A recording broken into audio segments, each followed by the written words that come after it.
Hello, my name is Terence and welcome to Building Blocks English. Today, we're going to talk about how to remember vocabulary.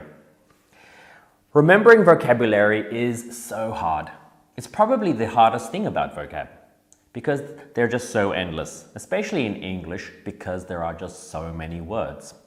And it's so easy to forget what you have learned. I'm going to talk to you about some science.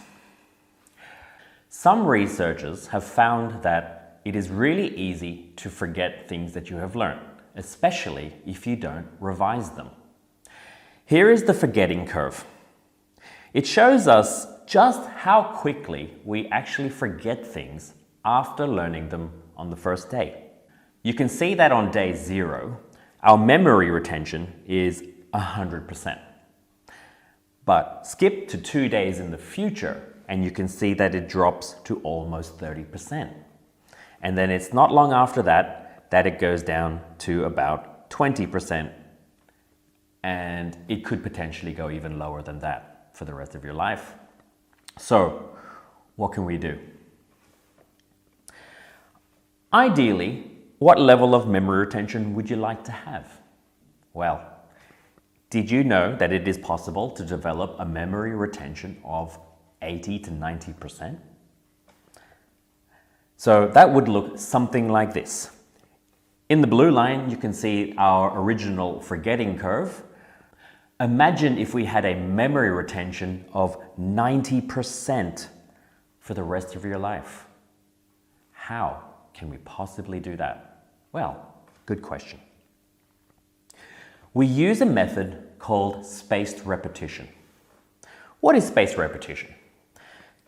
Basically, the theory says you should review information many times over a period of time. The theory also says that the time between each review or revision should get longer and longer. The theory also says that the specific frequency, for example, how often you look at it, and also the interval or the length between each review will be different for each learner. We all do think in different ways. So, what does it look like?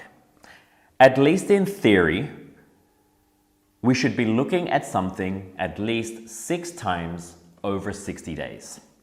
In my new graph, I have marked out the times 1 day, 3 days, 7 days, 14, 30, and 60. As you can see that the time is doubling between each point of revision.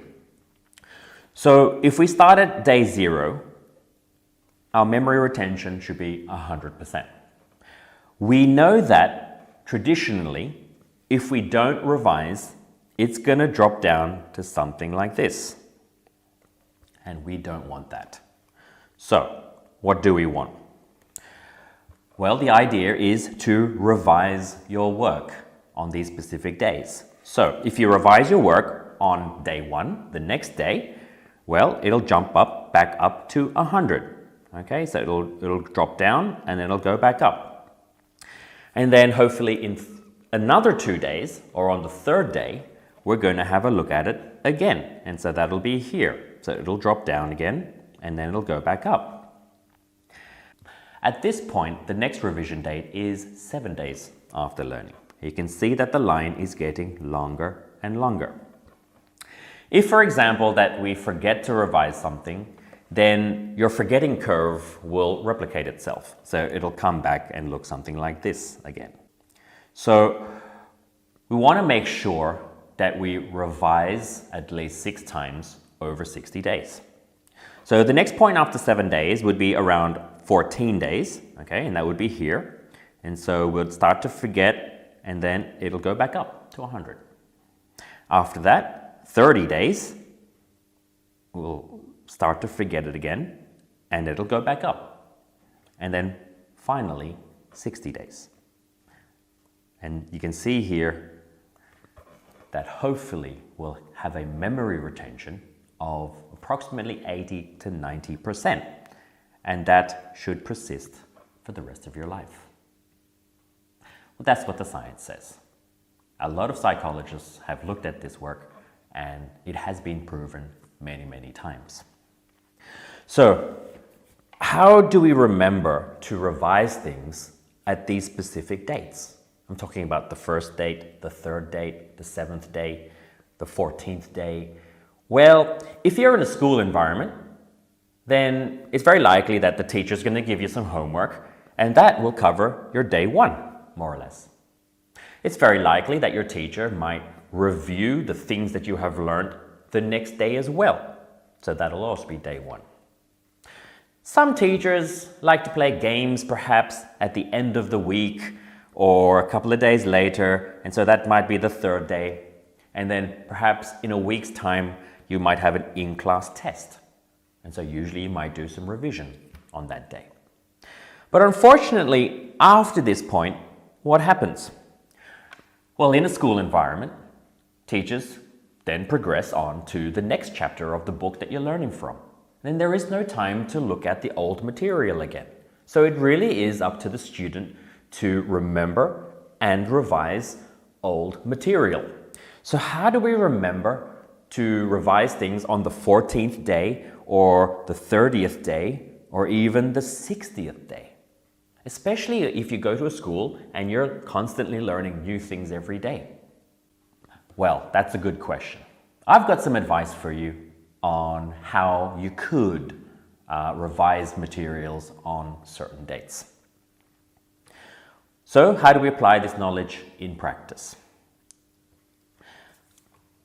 One popular method is the traditional flashcard. This would involve perhaps putting, say, a word in your first language on the front of the card, and then perhaps the English translation on the back of the card. And then you would just flip the card over and test yourself. Well, what are the advantages of this? Well, they're very cheap. They're just bits of paper, really. And they're very easy to make. All you need is a marker or a pen. However, it does have its disadvantages. They can be quite inconvenient to carry around with you, especially if your deck of cards starts to grow really big. What happens when you've got like 400 words that you want to revise? You realistically cannot carry these cards around. The other problem with flashcards is that there is a very, very low motivation factor in using these. Honestly, we're very busy people and we'd just rather do other things with our time. What else? Well, number 2. This is a modification of the traditional flashcard system.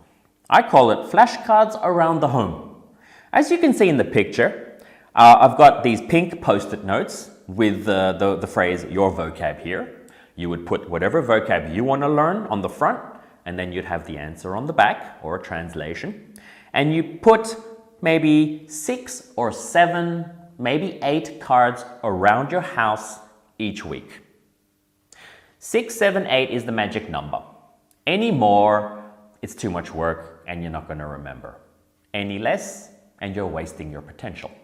You put these post-it notes on things around the house that you're likely to use. For example, near or around the toilet, a light switch that you use quite frequently, perhaps on the microwave, on a telephone. I don't know who has an actual physical telephone at home, but it could be your television remote or your Xbox controller or something like that. I have a picture there on a computer monitor, and on the last picture at the bottom, on the fridge door. The possibilities are endless, and so the advantages of this is that it is also very cheap. We're talking 6 or 7 pieces of paper per week. They're incredibly easy to make, and you don't need to carry them around. However, it can be quite inconvenient if you do have a lot of flatmates. So you probably want to ask them for permission before you start sticking bits of paper around the house. Just remember to replace these cards each week with next week's new words. My last tip is digital flashcard apps. There are a whole range of very good digital flashcard apps out there. For example, Anki, Quizlet, that's a very popular one. Or my personal favorite is Brainscape. I've been using them since they first started. But basically, they're all quite similar. It is a digital flashcard, but it's on your phone. But it acts the same way. The convenience of this is that it is extremely easy to carry around. All you need is a phone. There are many free apps out there as well. You also don't need to think about when you need to study the words. The app takes care of the spaced repetition theory. Some of these apps, you can also share your list of words with your friends, or you can collaboratively build them together. There aren't many downsides, to be honest. Perhaps some of these ads do have ads, so it doesn't make them completely free. But as with most smartphones today, there is the temptation to use your phone for other purposes. So you might want to go and pull out your phone to revise some words, but then you decide to play a game on your phone or go on Instagram or something else. So I hope these have been helpful, and I have a couple of final words that I'd like to say. Revision should be as easy and convenient as possible. If it's not easy or convenient, we're going to give up, and then we're not going to improve. Don't make time to study. Use the time you already have doing nothing to study. Most of us are busy people. We go to work, sometimes we go to school, we have social commitments or professional commitments or even family commitments. So when do we actually have the time to just sit down for an hour or two to practice English? Not much, okay? So you should be using the time during your day when you're actually doing nothing. When's that? Simple. You can use a digital flashcard app when you're waiting for your next train. Do you commute to work or to school? Do you take the bus or the train? How long do you wait for the bus or the train? This is a perfect time to use a digital flashcard app. How long does your actual train journey take? Again, another great time to use a digital flashcard app. Why not at a long queue in the bank? Why not in a long queue at the supermarket or at the post office? What about waiting for your friend that's always late? We always have that friend, right? You can use your app. The possibilities are endless. There is a lot of time during our day when we're just standing around doing nothing. This also includes the time when you might be using your phone to check your Instagram or your Facebook or any of your social media. Why not just open your vocab app for about 3 minutes, and in that 3 minutes, you could easily revise 7, 8, or 9 words. Easy. I hope this advice has been helpful for you guys. Learning vocabulary is very difficult. It requires perseverance and hard work. No one said learning a language would be easy. Don't give up, guys, and keep on going. Thanks for watching. Please subscribe, and I hope to see you soon.